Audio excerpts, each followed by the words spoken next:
Arrêtez. Stop. Un peu de calme. J'ai besoin de calme pour conduire. Arrête, arrête. Ne lui prends pas ça. Elle l'avait en premier.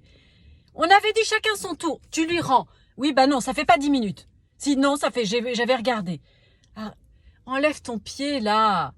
Mais mets pas ton pied sur ses jambes, ça l'énerve. Arrêtez. Mais ça suffit, là. Stop. Non. Kwakubé, on a dit qu'on arrêtait, hein. Le prochain Kwakubé, je te coince ton pied dans la portière. Non, non, je vais pas les cramper. T'as 2 pieds, il y a 2 portières, alors fais gaffe. Ça suffit. Arrêtez de vous disputer, j'en ai marre. Et arrêtez de crier, hein. Voilà. Ça vous dit quelque chose? Hein, ça se passe comme ça aussi chez vous? Bon, bah voilà, on est tous là. On a 2 enfants, 3 enfants, 4 enfants. Ils se crêpent les chignons toute la journée. Bonheur. Des clés pour vous aider. Alors, il y a une chose qui fonctionne très très mal chez moi. C'est quand je leur dis, alors écoutez, j'ai une journée très fatigante. J'ai eu beaucoup de rendez-vous. Donc là, je ne vais pas du tout avoir la patience ni l'énergie pour vous entendre vous disputer.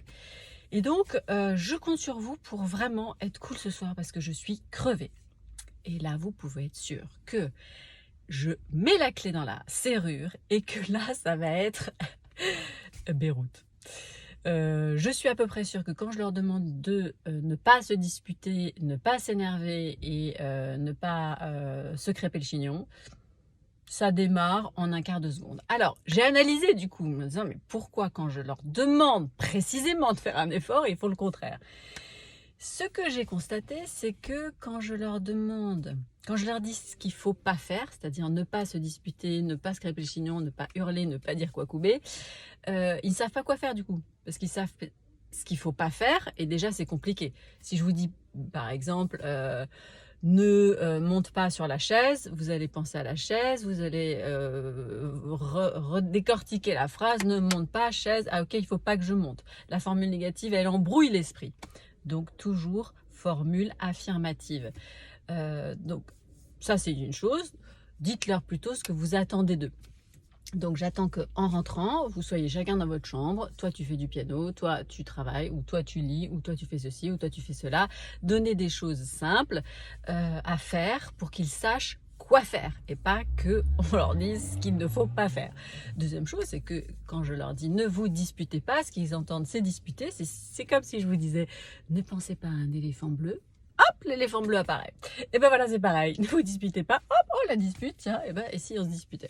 Ça, c'est la chose qui fonctionne pas du tout chez moi. Donc, je vous le donne comme une clé pour gagner du temps. Dites ce que vous attendez d'eux. Donnez-leur des petites missions très simples. Quand vous rentrez, toi, tu peux aller ranger ceci. Toi, tu peux faire cela. Réfléchis à ce que tu as envie de faire pour préparer ta journée de demain. Enfin, des tas de choses. Mais faire, plutôt que de ne pas faire. Ensuite, ne vous positionnez pas en tant qu'arbitre. Ça, je l'ai déjà dit plein de fois, mais ça vous exaspère, ça vous énerve, vous les séparez, vous leur dites tant que vous n'avez pas trouvé de solution, restez chacun dans votre chambre et vous rejouerez ensemble quand vous aurez trouvé une solution. Ne soyez pas l'arbitre. Ne vous en prenez pas à l'aîné, parce qu'on s'en prend toujours plus facilement à l'aîné, puisqu'il est raisonnable, il est celui qui devrait montrer l'exemple, et quand même, tu vas pas marcher dans ses combines, toi t'es grand, toi t'es ceci, toi t'es cela, c'est injuste. Donc, on s'en prend pas à l'aîné, on met tout le monde dans le même bateau, on traite tout le monde au même niveau. Les disputes, bien que ce soit fatigant pour les parents, c'est aussi enrichissant pour eux. C'est un bon entraînement pour se positionner, pour dire non à l'autre, pour respecter le non de l'autre. Donc on travaille le consentement, on travaille le respect de soi, le respect mutuel. Ils travaillent plein de choses pendant qu'ils se disputent. Donc c'est pas à éviter les disputes, même si ça fait du bruit, même si c'est fatigant. Et donc si ça fait du bruit, c'est fatigant, hop, on s'extrait, vous partez faire un petit tour, ou vous les envoyez faire un petit tour, ou vous les envoyez dans leur chambre, parce que effectivement ça va être fatigant. Donc pas d'arbitrage, on évite de s'en prendre à l'aîné, on les laisse un peu se disputer tant qu'il n'y a pas un coup de poignard dans l'œil. On respire, on est zen, parce que ça va durer. Hein, élever des enfants, c'est un marathon, et donc il vaut mieux faire des petites étapes de ravitaillement, hein, comme par exemple aller prendre un café avec une copine, comme par exemple prendre un bon bouquin, comme écouter une musique bien fort, comme enfin vous avez des tas de ressources évidemment à votre disposition pour recharger vos batteries.